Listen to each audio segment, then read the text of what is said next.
In this video, I would like to show you how to plot regeneration or desorption efficiency versus number of cycles in Origin Pro. Well, in order to do that, I have taken data for number of cycle and desorption efficiency. Then select this and go to plot. Then select column plus level.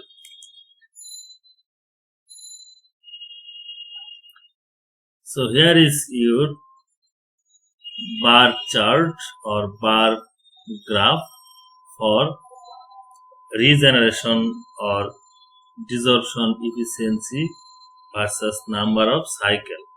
After some modification, you can easily make it publication quality. Thanks for watching.